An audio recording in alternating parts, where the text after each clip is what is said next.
Oh man, today is a busy day.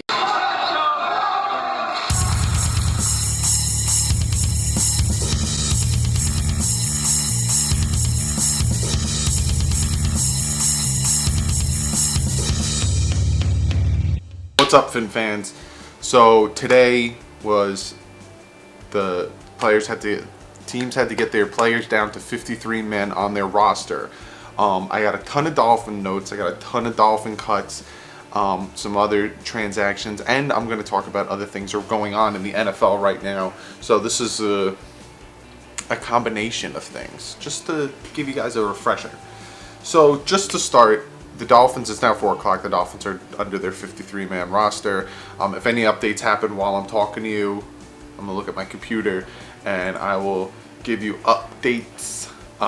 So some noted cuts that happen: Kendall Langford, cut; Isaiah Ford, cut; Buddy Howell, cut; Tony Lippett, Jalen Davis, Isaac Asiata, Josephs, and then just recently Quentin Pauling, who was, I think, our 6th round pick, 6th or one of our 7th, didn't make the team.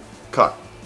The Dolphins are keeping 3 quarterbacks. They're keeping Tannehill, Osweiler, and Fales. What I'm hearing is that Adam Gase loves Fales, and he wants him on the team, but he can't justify cutting Brock Osweiler after that performance against the Falcons. And then I think this happened yesterday. Yes, this did happen yesterday. The Dolphins traded defensive back Jordan Lucas to the Chiefs for a 7th round pick.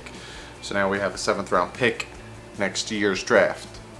Here's some of the players that the Dolphins want to come back and be on the practice squad, but the way that works is they get cut or they get waived, and then you got to hope to God that no one grabs them so you can bring them back and put them on the practice squad. But also, your practice squad can be poached.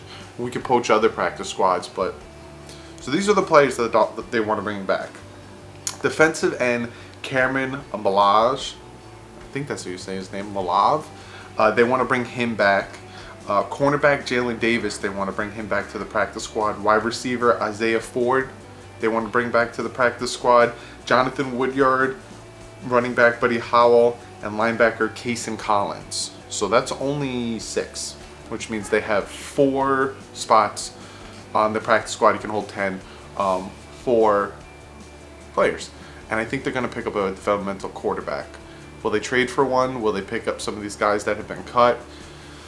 We'll see if more things happen, and if more transactions happen, I will make a video, or it'll be thrown right in the middle of this video, like right in the middle of me talking. Bloop. I'll be like, hey, just so you know, this happened. Some other news and notes around the NFL. So for one, the Ravens are keeping Robert Griffin III. So a lot of us, and especially me, we're talking about the Dolphins potentially picking up Robert Griffin and having him being back up. Not going to happen. He played great in the preseason. Ravens are keeping him. They cut Brashad Perriman, their wide receiver, their 1st round pick. So he's gone. Corey Coleman, who was traded in Hard Knocks from the Browns to the Bills, didn't make the team. He got cut. And then Nick Foles is going to be starting Thursday against the Falcons. Carson Wentz, I guess, isn't 100% yet, and they don't want to risk him getting injured. So Nick Foles will be the starting quarterback for the Philadelphia Eagles. And then the Raiders are busy. Busy. So the Raiders are traded Khalil Mack. They did it. Finally did it. They're trading him to the Chicago Bears. And this is what Adam Schefter said. Trade official source tells ESPN. Bears get Khalil Mack, a 2020 2nd round pick, and a conditional 2020 5th round pick. Raiders get a 2019 1st round pick, a 2020 1st round pick, a 2020 3rd round pick, and a 2019 6th round pick. So essentially, the Bears are getting Khalil Mack and a 2nd and a 5th from the 2020 draft. And they're giving the Raiders next year's 1st, the year after's 1st, the 2020 3rd round pick, and next year's 6th. And you think they're done? You think the Raiders are done? No. What I'm just saying is that the Raiders are trading for quarterback A.J. McCarron from the Bills. What they're giving or getting for it, I don't know yet. Let's check. But now I'm also seeing that the Cowboys have released Dan Bailey, who is a pretty decent kicker. So if Sanders doesn't work out, maybe the Dolphins pick up Dan Bailey. But that's what's going on today. This crazy day today, a ton of moves. The biggest thing, Dolphins cuts. Some of these players beat out others, like Armstrong beat out Jalen Davis and Tony Lippett. Tony Lippett got cut, so Armstrong, a late round pick, actually made the 53-man roster. Good for him. Some Dolphins are keeping 3 quarterbacks. I don't see that lasting the whole time. I could see one of those quarterbacks getting cut to make room for some addition. That's going to be happening too. There's going to be additions at corner and probably linebacker and maybe even defensive tackle, because right now I think the Dolphins are rocking with 4 defensive tackles. Phillips, Taylor, Gottschall, and Spence. That's the 4 that they have right now. I haven't heard anything on Andre Branch, so I'm assuming he's making the team. I wouldn't be surprised to see a trade happening with him to possibly get a cornerback or to get a linebacker or a quarterback. It's a lot going on today. So besides the cuts and besides the Dolphins keeping 3 quarterbacks and all this stuff, big news is the Raiders trading of Khalil Mack to the Bears. So you think, hey, the Dolphins should be happy because they don't have to deal with Khalil Mack at week 3. And without Khalil Mack, the Raiders, their stats are just drastically different. Like, they suck without Khalil Mack on the team. But now we have to deal with him with the Bears, and it's funny that both of those games are home. So you can see we're not avoiding Khalil Mack, but maybe he'll play differently for a different team. So far, that's what I got for you guys when it comes to cuts, transactions, other notes from the NFL. And now let's get to your comment of the day. This one comes from Greggy B, and he asks me, why can't we shut down mobile quarterbacks? Is it because our D-line are not good enough to keep them in the pocket? Is it because the linebackers are slow? What are your thoughts? I think it's a combination of the D-line not being disciplined, especially the defensive tackles, because the defensive tackles will keep the mobile quarterback in the pocket.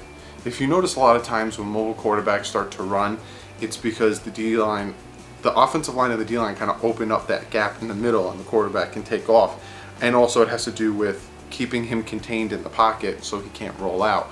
So I honestly think that it has to do with the D-line not keeping the quarterback contained, keeping him in the pocket. You need the defensive ends to go around the edge so he doesn't have anywhere to run to the left and the right.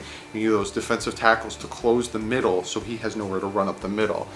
That's how you essentially, in my mind, you keep a defensive, you keep a mobile quarterback in the pocket. Linebackers, it depends on the blitz. Like if they send a blitz and they don't hit the right gap, or they send a blitz and it doesn't work and they leave a gap open. But a lot of times it could also be the quarterback's just good. Comment below, let me know what you think about the cuts that happened with the Dolphins. Players that got cut that you wanted to stay, players that stayed that you think should get cut. Remember that today isn't over and that more transactions could happen. So at the time of me making this at 4:17, more trades could be happening as I'm checking now. One note that I'm noticing that I just read is no undrafted player made the Dolphins this year. So like I said, it's a revolving door of information right now. I will try to get all of it to you as possible. So like I said, comment below, let me know the moves, all that stuff. If you're a Raiders fan, comment below, let me know what you think of the Raiders trading Khalil Mack. If you're a Bears fan, let me know what you thought of the Bears getting Khalil Mack and what they gave up for it. If you're a Dolphins fan, which you are because you're subscribed to this channel, let me know what you think about, regardless, we're playing Khalil Mack. Follow me on Twitter. I'm posting all of this stuff on Twitter. I'm tweeting out a ton of things just so you guys can keep updated. Follow my second channel. Today an episode came out of Mutt Draft, and go check that out. Let me know. Tell me how bad of a Madden player I am and how I could be better, and I'll take your advice. Maybe one of you guys who's really good at it, we could do an online session. You could teach me some things. How about that? But yeah, hit that like button, because holy crap, today was crazy. this Sunday, tomorrow, is the fantasy draft at 7:30 Eastern Standard Time. I'm looking forward to drafting with you guys, hanging out with you guys, whipping your guys' asses in fantasy. Subscribe if you're not subscribed already. Like I just showed you today, I'm not only going to be talking about the Dolphins. Yes, this is predominantly Dolphin information, but I'm also going to be talking about the NFL. If stuff happens in the NFL, like the Khalil Mack trade, like the fact that Foles is starting, the fact that the Raiders traded for A.J. McCarron, the fact that the Ravens are keeping RG3, I'm going to bring the news to you. So if you're not only a Dolphins fan, subscribe if you like what you're hearing. It's going to happen all throughout the season. I love football, and I'm going to bring it all to you. But other than that, if more news happens, I will get it to you. I will make a video tomorrow before the draft, so look out for that. Let me check one more thing, see if anything else happened. A lot of people are saying on Twitter right now, just a quick note, like I said, I'm going to be jumping in here with quick notes. A lot of people are saying that it's very intriguing that the Dolphins are keeping a third quarterback over certain players, like Cameron Malav? I can't pronounce his last name properly. And Isaiah Ford, they're keeping the third quarterback. So, it's craziness. But other than that, I will talk to you guys real soon. I really appreciate all you guys, all you new subscribers. Welcome. Hope you enjoy the content. Hope you enjoy what I have planned for you guys. I'm totally down to do collabs with other YouTubers that aren't Dolphin YouTubers. So put that word out there. Like the Titans, the Dolphins are playing the Titans next Sunday. Find me a Titan YouTuber. I'll collab with them. We can talk about the game. Other than that, I say other than that a lot, but hey, it is what it is. I will see you guys real soon. And like usual, fins up. The game's still going on. There's about 3 minutes and 40 something seconds left in the game. The Dolphins are winning 34-7. We're going to fucking win this game. So let's get into the post game for the Dolphins Falcons Week 4 preseason game.